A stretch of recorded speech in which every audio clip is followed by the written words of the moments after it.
going back to your basic z-scores, just basic. So we sketched and we said, well, z is your z-score. If I have a z-score of negative 210, it falls to the left of my 0, and I'm sketching pointed to the right. I'm sketching to the right. Now, good morning. Table 4. When I look up table 4, and I look up negative 0.210, negative 0.210 is a small little area because I get the area to the left. But remember, I always told you, do you want more than 50% or less than 50%? This guy's are more than 50%. So therefore, it tells me don't forget to subtract it from 1. June 5, chapter 5. Okay, this guy, here's my 0, here's my 3.22. I want the area to the left. I want a very large amount of area. 3.49 is, according to your table, is not the end of it, but that's all they calculate to. Because the rest is really, really small out there. Remember, we exaggerate these curves. They're very, very exaggerated. So 3 is like somewhere over here. We just exaggerate them because we have to write on them. And the book tells you the same thing when they draw their curves. So now area to the left, that's the area that I look up. That's the area that I want. The area in between, I want in between, if you looked up this area, you would get the area to the right. If you looked up this area, you would get the area to the left. If you subtract that little guy out, you get what's left over. So the areas in between, we found your areas and we subtracted them. Those of you that like the calculator, second theirs, because this is a normal probability function, we're just accumulating our area though. The in-betweens work really, really nicely on these. So if you're negative 2.33 to positive 2.33, you need your standard normal. You need this to be 0. You need this to be 1. This will work for you. It gives you your area. It takes the two z-scores, subtracts the area, gives you your answer. Okay? Remember doing this?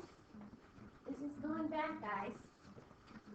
This will be a great 2-point question on your final.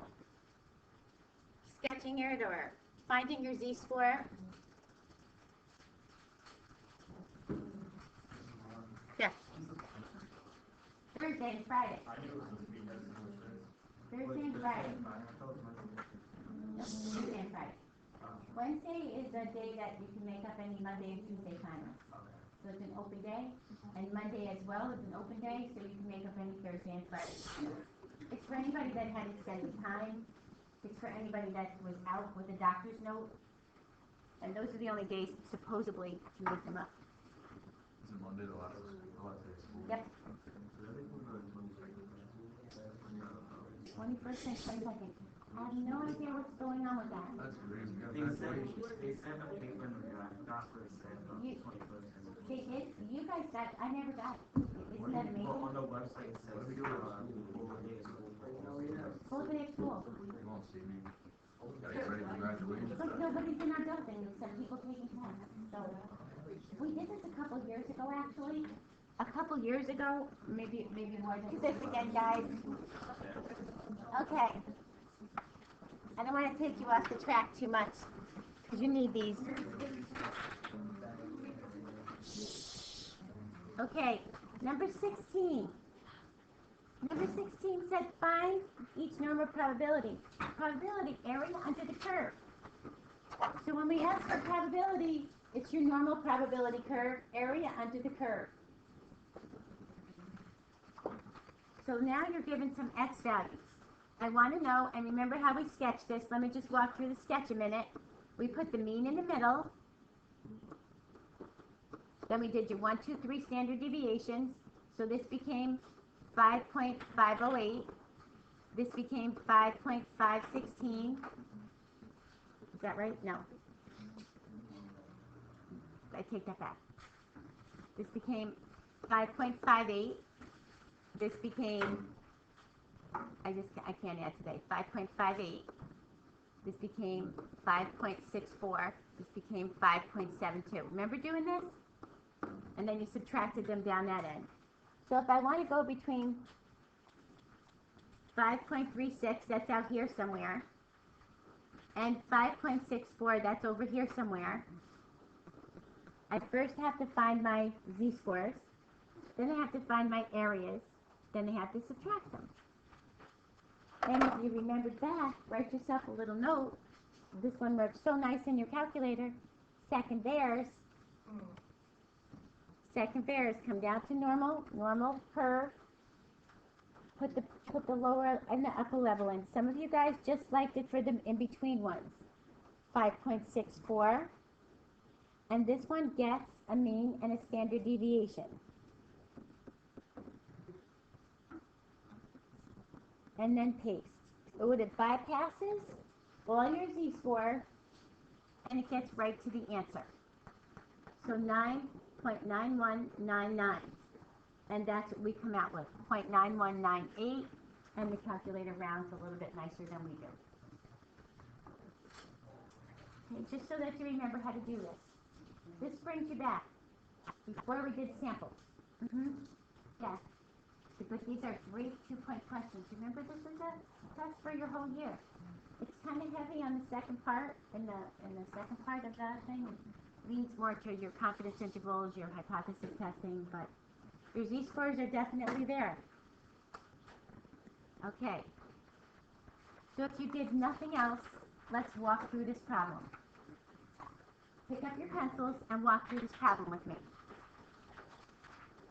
As a matter of fact, let's do it together, this whole problem. You see too much writing.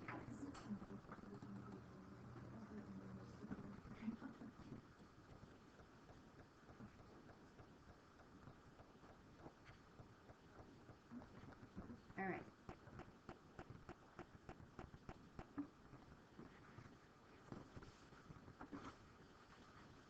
All right, walk through this one with me. If you can walk through this, you'll be fine. In a recent year, grade 8 Washington State public school students taking a math assessment test had a mean score of 281 and a standard deviation of 34.4. And are we talking about a population or are we talking about a sample? Population. Because I'm talking about all 8th grade Washington State public school students. So I am talking about a population. So when I talk about a population, this is my information for my population. My population mean 281. My population standard deviation 34.4. Possible test scores could range from 0 to 500. Do I care? No. Assume that all scores are normally distributed. Yep. But I know that my n was bigger, so I just need to be told that. I don't have any sample size. Find the probability that a student is my x, probability, had a score higher than 315. Okay? Now, if you remember when we did this, first thing we did was we made a sketch. And we said, and I had to put all your stuff on 1. We had a mean. We had 3 standard deviations. I'm only going to put one on here, and then you can figure out the sketches for the rest. So we added your standard deviation all the way up. Just do this one with me. So we took 281, and we added 34.4. I did this Friday. I should have saved my work. And we added another 34.4. 349.8. 384.2. Then we subtracted it going down. 246.6.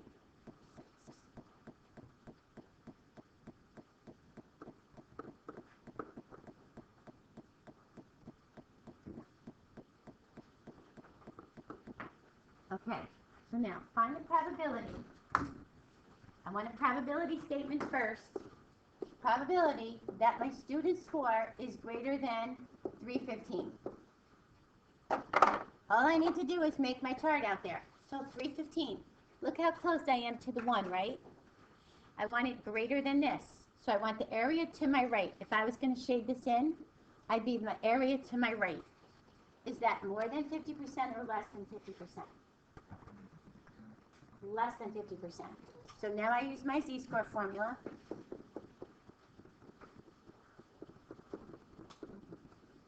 So when I do this and I subtract this, shouldn't this be positive? Some of you still get this messed up when you're doing this. Make sure you come out with the right answer. I put this in my calculator and I get a z-score of 0.99. Didn't I say I'd be real close to the 1? Doesn't my sketch show me that? I look at it in my calculator and I get some big number. I didn't want this big number, so I know I had to subtract this number from 1. 0.1611. That's how I just need your probability answers. You don't have to flip them to percent, you can, but that's what I need for your probability answers. Find the probability that my student X had a score between these two numbers. So between 250 and 305. So if I look at 250, here's my 281, here's my 250 a little bit over here, and I look at 305 a little bit over here. I want this, and that's a big chunk of my curve. What's plus or minus 1? Anybody remember? 68%. So should I be more than 68% or a little less than 68%? A little less than 68%. Give yourselves a ballpark figure. I'm plus or minus 1. I'm not quite out to this 1. So my answer is going to be a little bit less. I have to do this for both of them. This is going to give me a negative 1, my z-score. I have to do it for this guy. This is going to give me a positive 1. And what do I have to do with my z-scores?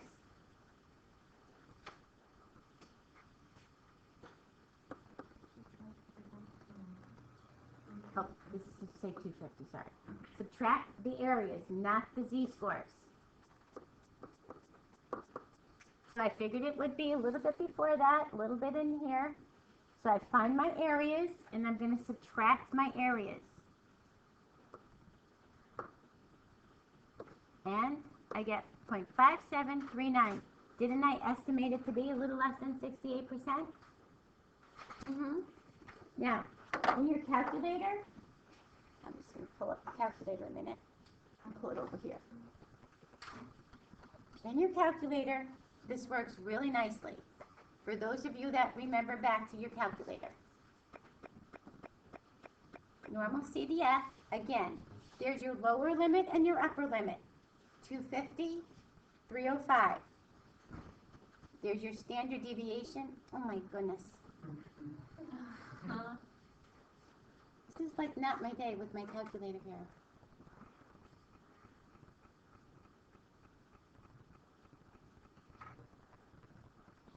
I think what happens, this side of my board is more off than that side, so when I'm touching my keys, it's not hitting the right one. Either that or it's me, not me.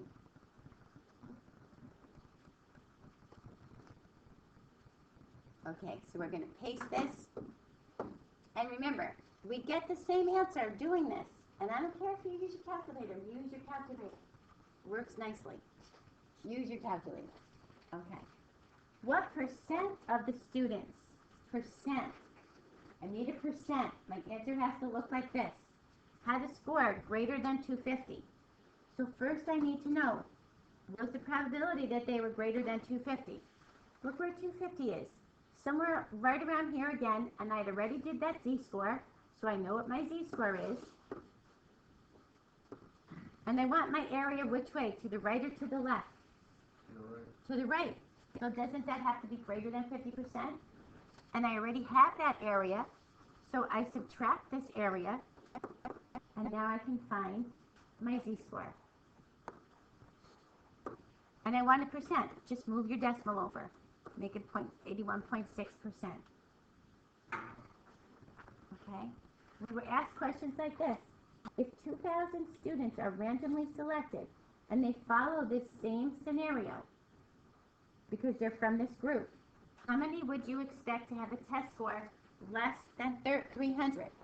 So first I find my area less than 300. 300 is somewhere over here. Somewhere here. I want less than 300. I'm going to be greater than 50%. I'm going to be real close to this guy. So my z-score is 300 minus 281. It should be positive. I'm sitting on the positive side of my z-score. So I get 0.55. I look up my area and I get 0.7088. Now, I want to know if this probability, if probabilities are trends, forecasts. If I trend this probability for 2,000 students, I just multiply this by 2,000. And I get 1417.6. That's my answer. Did I get a 0.6 student? No. So 1417. I didn't quite yet make that other student. You ran it down? You round these guys down. Okay. I'm not concerned if you round it up on this. That's not my, big. But round it down. It doesn't matter. As long as you don't leave me a decimal. For that one, you just multiply your answer by 2,000. That's it. Because you're trending, you're predicting based on this probability. Okay? Okay, letter E. Letter E says, what's the lowest score that would place a student in the top 5%? The top 5% over here somewhere, isn't it? I want to know, what is that cutoff value? Well, if you remember, we transformed your z-score formula into an x formula. I can't move mine down because I'll lose my, I'll lose it. I'll just quick sketch it, but without the numbers in it. So you're in the lowest possible, you're in the highest. You want the top 5%. I want to know, what is this cutoff value? What x value goes here? So this area is 5%. I had my z-score formula, and we transformed it to your x equals.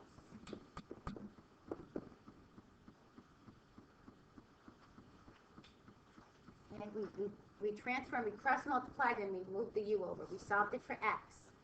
This is the x value that I want, the score. I have to find the standard deviation and multiply it by the z-score that I'm going to find from my formula, and then I have to find, well, I have my u. U is.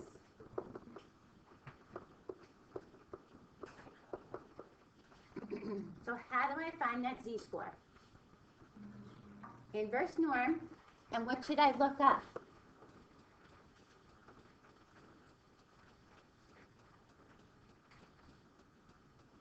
It's 5%. 0.5, 0.05. So if I look up 0.05, I'm getting a negative one, right? Because it's always area to the left. So what do I have to do? Make it positive. Or I could look up 1 minus 0.05, 0.95. That will give me my 1 up here. But if I look up the 0.05, don't I realize from my graph that I'm on the positive? Right? Because it's symmetrical. So my z-score is 1.6.1.645 or 1.644 or 1.65, whatever it rounds to. You can give me 2 decimals on your z-score. This one always had 3 times my standard and all I have to do is fill this in. This is going to give me my cutoff value. So now, if someone's going there saying, I want the top 5% of this class, I want the top 5%, I'm going to bring them to an honors group. So I don't have to keep figuring this out. I just take anybody with a score, 338 or greater. We transformed your z-score formula, cross-multiplied it, moved the u over to solve for x. what is the highest score a student could place and be in the bottom 25%? Well, now I want the 25% down here. Remember, this is 50 up to here. So I want, whatever this is, I want this X value. I want to know, these are the students I need to worry about. So if the student didn't score up to this point, I'm going to take those students and I'm going to put them in some kind of a remedial class. These are how you use the results of your test. So now, I need to find my z-score for that. I don't know what it is, and I need to place it into this formula, because I got the rest. So how do I find my z-score for that? The bottom 25%. I know the area down here, 0.25, inverse norm, which is all the area under my curve equal to 1. So I inverse norm, 0.25. This time I do get a negative, and don't I want the negative? Yes, I do want the negative. So what z-score did you get? So negative 0.67 times my standard deviation plus my mean. So this gives me where my cutoff value is, 257. Now, 257 says to me, okay, anybody that scored 257 and less, I'm concerned about these kids. They're in my lower 25% of my 8th grade class. How am I going to move them to 9th grade, which is what our district should be doing, but doesn't do? It should say, we have a problem. Don't just move them on to 9th grade math, they need help. So these are how you use your test scores. If a random sample, here comes your sample, I got a sample, so this is my n, is drawn from this population. What is the probability that the test score is greater than 300? This is my random sample. Now, the only difference here is, does anybody remember the difference here when we have a sample? How do I find my z-score formula? Divide by square root of n. Because now I have a sample. So what does it do to my standard deviation? Makes it smaller, makes my curve a little tighter. Okay, so this way I have a better advantage of dealing with a sample. I don't know if the sample is exactly where it should be, if it represents my population. I got a lot of kids in my 8th grade across my whole public school. So taking 60 is not really a great number. Hopefully that's a good representation. So I take my x value minus my mean, divide by my standard deviation, divided by the square root of n. This is where you use that other formula. And I'm going to give you the other formula. You just got to know when to use it. Because you look at it this way. I can't use an n1 if I don't have a sample size. If I have a sample size, I have to put something else in there. So I get a z-score of 4.28. Now, 4.28 is well off my curve. Here's 3.49, according to my table. It's well over here. 4.28. How many do you think are greater than that? Virtually none. Virtually zero. Virtually zero.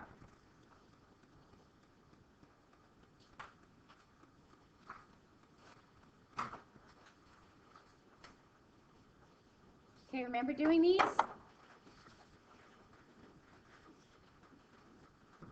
Make sure you can do this. Okay, number 18. 18 is your binomial one. So let's just hit 18 because 18 is different also.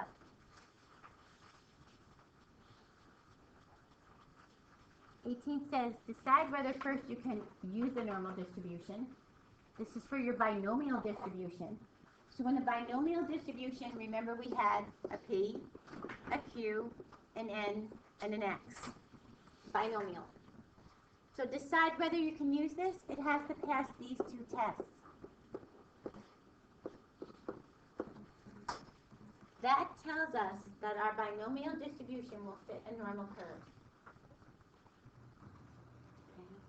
So first we test, well, we pull out our information. We say in a survey of adults, 68%, there's my P. So what's my Q?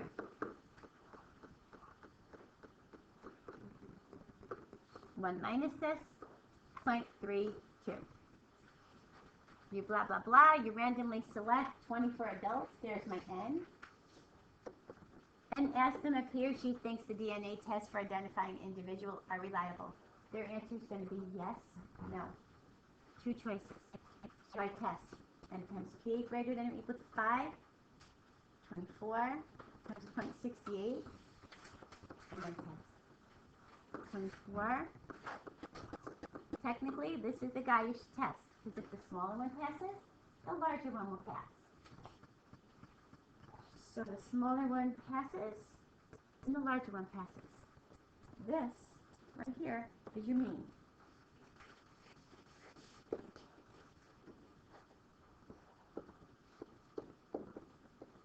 This gives us our mean. And our mean would be 16.32. Our standard deviation, I'll give you these formula too for your binomial ones. Because if you try to put it in a z-squared one, you're kind of stuck. You don't have a mean, you don't have a standard deviation. So you got to get it somehow. So your standard, your variance says it's P, it's N times P times Q. So you got N times P. So just take this and multiply it by Q. So your variance, I didn't do the variance, but the standard deviation is the square root of that guy. So the standard deviation will give you 2.285. Now you can make your graph. Kind of probability that at most, how do I say at most?